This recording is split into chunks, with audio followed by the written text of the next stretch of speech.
इस चर्चा का नाम है परम से एकाकार कैसे हो। पहली चीज, सहज योग किसे कहते हैं। पहला सवाल है, सहज योग किसे कहते हैं। सह माने साथ। पहली डेफिनेशन है, ध्यान से सुनिएगा। कॉपी करना चाहो तो बाद में कॉपी भी कर लीजिएगा, रिकॉर्डिंग डाली जाएगी। सहज यानी जो आसानी से सरल सोपे तरीके से हो रहा है वह योग, सहज योग।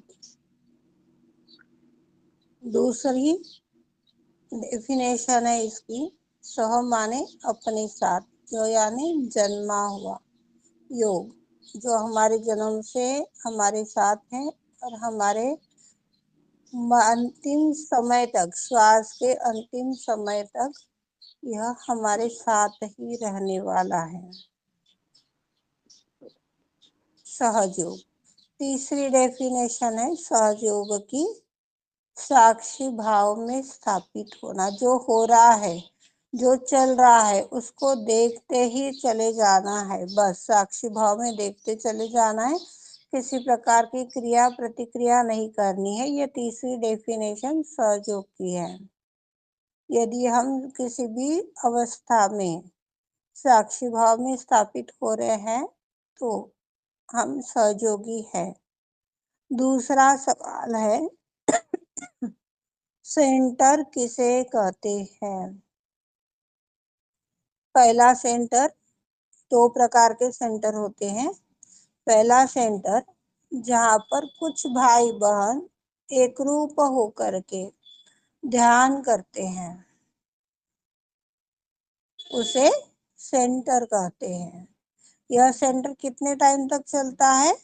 सभी अपने दोनों हाथ गोद में रखिएगा और सत्यता को अपने शक्तियों के आधार पर अनुभव कीजिएगा। असत्यता यदि आ रही है तो वो आपको गर्मी के रूप में, झंझनाहट के रूप में दर्शाएगी। यदि ऐसी कोई चीज है तो आप उसी समय बोल सकते हो कि दीदी आप गलत जा रहे हो, क्योंकि हम सब एक परिवार के बच्चे हैं। सेंटर जहाँ 4-6 लोग, 10 लोग, 50 लोग बैठ करके ध्यान करते हैं, प्रार्थना करते हैं, उसे सेंटर कहा गया। ये सेंटर कितना समय चलेगा। 4 महीने, 6 महीने, 12 महीने, जब तक आपको ध्यान कैसे करना है ये पता नहीं चलता, जब तक आपको प्रार्थना कैसे करनी है ये नहीं पता, मंत्र नहीं मालूम या सहयोग की जो जानकारी होनी चाहिए वो नहीं पता है, तब तक ये सेंटर कार्य करेगा। पर इसके बाद का क्या, अब सबने एक ही तमगा लगा दिया, सेंटर जाना जरूरी है, सेंटर जाना जरूरी है। सेंटर जाना जरूरी तो है, पर सेंटर आप कौन से सेंटर में जा रहे हो जरा ये भी तो देख लीजिए। यदि आप ओरिजिनल सेंटर में जा रहे हो तो आपकी प्रगति होगी, आप डुप्लीकेट सेंटर में जा रहे हो तो आपकी प्रगति रुकने वाली है। यहाँ पर आप लोगों को सेंटर मत जाओ, ये किसी से नहीं बोला जा रहा है, तो गलत धारणाएं लगा लोगे आप लोग। दूसरा सेंटर, न भूत में न भविष्य में। हर व्यक्ति भूत में विचरण करता है, कभी भविष्य काल में विचरण करते रहता है। आज के प्रेजेंट टाइम में वो कभी जीता ही नहीं है। जब प्रेजेंट टाइम में वो नहीं जी पा रहा है तो वो सहयोगी नहीं है। सहयोगी के नाम पर एक बनावटी व्यक्ति है, जिसे शिमा ने राक्षस भी बोला है। दूसरी चीज यहाँ पर ये आएगी कि तीनों नाड़ी, सातों चक्र की शक्तियां जब आपके सहस्त्रार में विद्यमान हो जाए और इसके बाद में जब आप आदि शक्ति से एकरूप होते हो, वो सारी शक्तियों से एकरूप होते हो, तो वो भारी मात्रा में कार्य करता है। इसके ऊपर मैंने आप लोगों को एक उदाहरण भी दिया था कि भाई हमें कोई सामान निकालना है तो हम क्या करेंगे, डिब्बे से सामान डालेंगे और सामान निकालना है तो डिब्बा का ढक्कन खोल करके ही निकालेंगे। तो पॉजिटिव जो कहाँ से जा रहा है, हमारे सहस्त्रार से बॉडी के अंदर जा रहा है। नेगेटिव कहाँ जा रहा है, सहस्त्रार से निकल रहा है, क्योंकि हम सहस्त्रार में बने हुए हैं। यदि आप सहस्त्रार में नहीं हो तो सारी चीजें फेल है। ये जब तीनों नाड़ी, सातों चक्र के देवता, 33 कोटि देवता हमारे ब्रह्मरंध्र में स्थापित हो जाते, इसको सेंटर बोलते हैं। इसी सेंटर में हमें एकरूप होना चाहिए। इस सेंटर में यदि हम एकरूप हो रहे हैं तो बड़े से बड़ा हादसा टल सकता है। एक सहस्त्रार का सहयोगी यदि राह से चल रहा है तो वो बड़े से बड़ा एक्सीडेंट, किसी की मृत्यु को भी टाल सकता है। इतनी पावर हम सभी के अंदर आदि शक्ति श्री माता जी ने भरी हुई है। ये हो गए आपके दो प्रकार के सेंटर। प्रचार प्रसार किसे कहते हैं? कितने प्रकार के प्रचार प्रसार है? किसको पता है?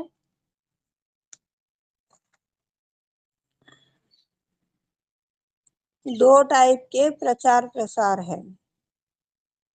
पहला प्रचार जो पूर्वकालीन समय के अंदर सीमा ने हमें बताया था कि आपको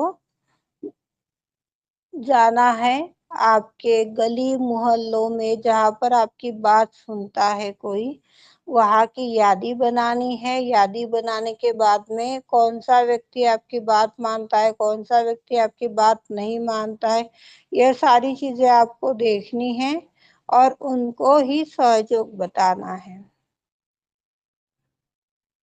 अब समय बदल गया है, समय दूसरा अब ये आ गया कि सीमा ने पांचों तत्वों के ऊपर कार्य करना आरंभ कर दिया है।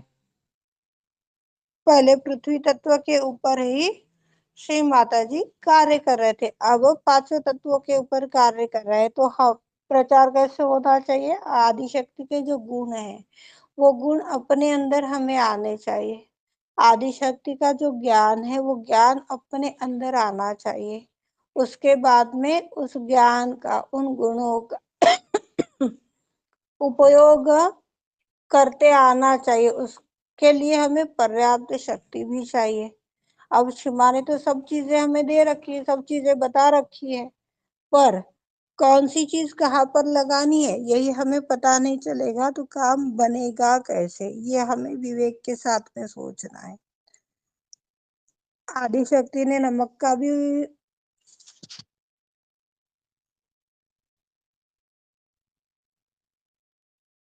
उपयोग बताया है, शक्कर का भी सृजन आदि शक्ति ने किया, नमक का भी सृजन आदि शक्ति ने किया है। शक्कर के जगह पर यदि आप नमक डाल दोगे चाय में तो क्या स्वाद आएगा? सब्जी के अंदर नमक की जगह पर शक्कर डाल दोगे तो क्या वो मजा ले पाओगे? सेम यही चीज हमें हमारे आदिशक्ति के ज्ञान के साथ में है। आज आदिशक्ति ने हमें जो ज्ञान दिया है वो ज्ञान हमें कहाँ पर, किस तरह से, किस रूप में उसे बैठाते आता है, किस तरह से उसको अपने व्यवहार में लेते आता है, यह देखना, उसका अनुकरण करना। जो गुण हमारे अंदर आ जा रहे हैं, जो ज्ञान हमारे अंदर आ रहा है, जो शक्तियों के माध्यम से कार्य हो रहा है, उसी के माध्यम से लोग आने चाहिए और बोलना चाहिए कि दीदी आप क्या करते हो, जरा हमें भी बता दो। अब ये सेकंड प्रचार शुरू हो चुका है, पर लोग आज भी घर घर पर जाके प्रचार प्रसार करते हैं और सामने वाला व्यक्ति खुद ही अपने को पूछता है कि अरे आप तो इतने साल से सहयोग कर रहे हो और आपके अंदर क्या परिवर्तन है, आपका घर तो बिगड़ा हुआ ही पड़ा है, आपके जीवन में तो ऐसा है। तो इसको अब प्रचार नहीं बोलते, हमें अपने अंदर वो क्वालिटी लानी है। दूसरी एक और एक चीज शिमा ने यहाँ पर बताई है कि सहयोग तो बहुत फैल चुका है, सहयोग बहुत फैल चुका है, अब जरूरत है आपको गहरा उतरने की, पर आप गहरे नहीं उतर रहे हो और सिर्फ ध्यान प्रार्थना करते हो, जल क्रिया बोलिए जल क्रिया करते हो, इधर गलत काम करते हो। तो जो 10 मिनट का, आधी घंटे का आपने चैतन्य लुटाया था, उससे तो 4 घंटे के गलत कामों से, विचार धारणाओं से उसको पार कर डाला, तो प्रगति कैसे होगी? इस तरह के कार्य करते हैं। एक व्यक्ति दूसरे की आत्मा को दुखाता है, उन्हें दोषारोपण करता है, सहयोगियों की यह हालत है। तो नॉन सहयोगियों से क्या अपेक्षा करेंगे? इससे आदिशक्ति का कार्य नहीं पनपने वाला। आदिशक्ति का कार्य अभी अभी बोल आप लोगों को बताया गया कि शिव माँ का कार्य करना है, शिव माँ को एक अद्वितीय साबित करके दिखाना है। तो सबको मिलजुल कर आगे बढ़ना है। यदि हम मिलजुल कर आगे बढ़ रहे हैं तो प्रगति होगी, 100% प्रगति होगी। इसके आगे आता है रियलाइजेशन। रियलाइजेशन किसको कहते हैं? इसके भी दो मीनिंग है। पहला मीनिंग, जो व्यक्ति नॉन सहयोगी है और नॉन सहयोगी है और उसको जो अपन रियलाइजेशन देते हैं, सीधा हाथ पृथ्वी पे, उल्टा हाथ आकाश पे, हृदय में, नाभि में, जो कुछ भी करवाते हैं, उसके माध्यम से जो वाइब्रेशंस हमारे अंदर आते हैं, जो अनुभूति आती है, उसको बोलते हैं रियलाइजेशन, फर्स्ट रियलाइजेशन। आज हम लोगों ने आदिशक्ति की छोटी छोटी प्रार्थनाओं के माध्यम से हमें चैतन्य की अनुभूति हुई है। पर क्या आज से पूर्व हम लोगों ने जो भी पूजा पाठ जब तक किए, उसके अंदर हमें अनुभूति हुई? किसी को भी नहीं हुई है। तो हमारा ये जो रियलाइजेशन है, ये पहला रियलाइजेशन, जो आपके हाथ आपको बोल रहे, आपको ठंडा गरम चुभन जो भी चीज है महसूस करवा रही है, ये पहला रियलाइजेशन है। दूसरा रियलाइजेशन, जब रियलाइजेशन हुआ तो आदिशक्ति ने हमें नव जीवन दिया है। उस टाइम से हमारा एक कार्य चल पड़ा है। कार्य चलने के बाद में आज किसी ने किसी को ये नहीं बताया कि भाई अब आप को आत्म साक्षात्कार मिल गया है, आप आनंद में रहिएगा, सहस्त्रार में टालू भाग पर अपना ध्यान दीजिएगा, चित्त को फॉलो कीजिएगा। आज भी किसी सेंटरों में यह बात नहीं बताई जाती है। इससे सहयोग बढ़ने की जगह पर फिर घट जाता है। अरे मैं तो 4 महीने गई, 6 महीने गई, मेरे को तो कोई लाभ हुआ ही नहीं, परेशानियों पे परेशानियां बढ़ते ही चली जा रही है। तो ये एक कमतरता, सभी जितने भी सेंटर है, जिस स्थान के भी, वहां की एक कमतरता है। दूसरा रियलाइजेशन, रियलाइजेशन, रियलाइज यानी क्या होता है? एक अनुभव। आज अपने माध्यम से हमने कितनों के साथ गलत किया, कितनों के साथ उचित किया, अनुचित किया, यह चीज हमें अनुभव में आ रही है। हमें पता चल रहा है कि हमने क्या गलत किया है, क्या सही किया है, क्या अच्छा हुआ, क्या बुरा हुआ। यदि यह चीज हो रही है तो हमारा रियलाइजेशन हो रहा है। यदि ये चीज नहीं है, आज भी हम दुख में, परेशानियों में, तकलीफों में विचरण कर रहे हैं, तो हमारा आत्म साक्षात्कार वो है। तो आपका रियलाइजेशन है। यह सिचुएशन हम सभी के साथ दिन में 50 बार आती है। हम कभी फ्यूचर के बारे में सोचते हैं, कभी पास्ट टेंस के बारे में सोचते हैं, प्रेजेंट टाइम के बारे में तो कोई कभी किसी को सोचता ही नहीं। हालांकि क्या बोलते हैं, हर एक चीज के दो रूप बताए हैं। यदि हम फ्यूचर के बारे में भी सोच रहे हैं तो क्या वो आदिशक्ति के कार्य से रिलेटिव है? यदि हाँ, तो बहुत अच्छी बात है। पर यदि हम अपने निजी जीवन यापन के लिए अपने फ्यूचर से जुड़े हुए हैं, परेशान हो रहे हैं, तो आप गलत साइड में जा रहे हो। एक हाथ को जैसा अगला और पिछले 2 चैनल आदिशक्ति ने बताए हैं, वैसे ही हमारे ये भी चैनल है।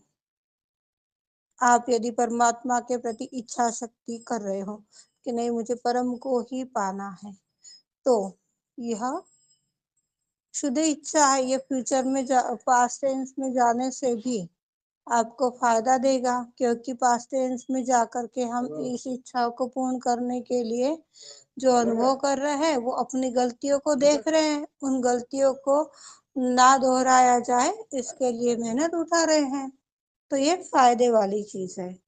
पर नहीं जाना है, बने तब तक पीछे नहीं जाना है, प्रेजेंट में ही रहना है। तो इस ये डिफरेंट पड़ जाता है रियलाइजेशन का। तीसरी चीज आ गई आपकी सामूहिकता का अर्थ। सामूहिकता किसे कहते हैं?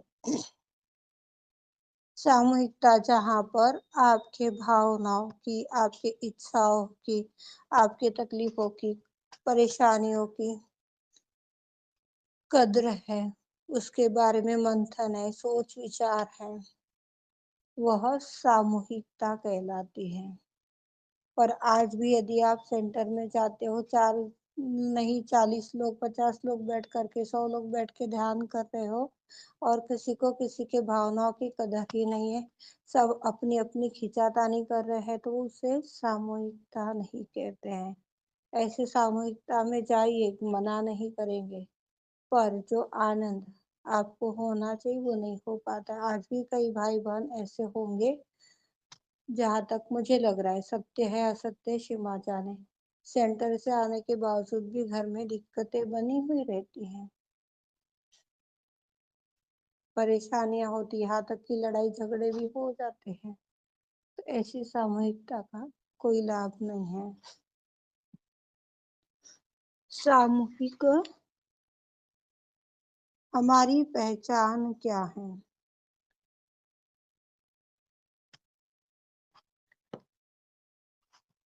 हमारी पहचान है, हम केवल एक शुद्ध, पवित्र, निर्मल आत्मा है।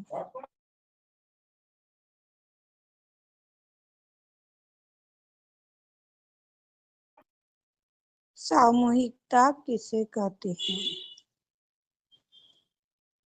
सॉरी, सामूहिक चेतना किसे कहते हैं? जहाँ पर 3 नाड़ी, 7 चक्र, सभी देवी देवता एकरूप होते, हम निर्विचार अवस्था में आते हैं। उसके बाद जो प्रगति होती है उसे सामूहिक चेतना कहते हैं। सामूहिक चेतना में हमें निरंतर बने रहना चाहिए। सामूहिक चेतना में बने रहेंगे तो कभी दुखी, कभी परेशानी नहीं होगी। सामूहिक चेतना, 3 नाड़ी, 7 चक्र पर के जो देवता है वह उनकी आनंद में, उनके अनुभव में बने रहना, उसे कहते हैं सामूहिक चेतना। ब्रह्मांड के विश्वव्यापक शक्तियों की जो चेतना है, अनुभूति है, इसी में बने रहना। प्रयास नहीं करना है, सिर्फ एक प्रार्थना, श्री माता जी विश्व के सारे संतों को ब्रह्मांड की सामूहिक शक्तियों से एक रूप करा दीजिए। 24 घंटे, 7 दिन, 8 प्रहर हम इस चेतना में बने रहे श्री माता जी। ऐसा आशीष दीजिए, ऐसी सहायता भैया गणेश हम सब की कीजिए। इस तरह से केवल संतुलन में आके, निर्विचारिता में जाके हमें यह सब प्रार्थना करनी है। प्रयास नहीं करना है, प्रयास करोगे थक जाओगे, गिर जाओगे, लग जाएगी, लगने के बाद में फिर आप आओगे, उसकी गारंटी नहीं रहेगी। ये हो गए हमारे उत्थान से रिलेटिव महत्वपूर्ण सवाल और उसके जवाब।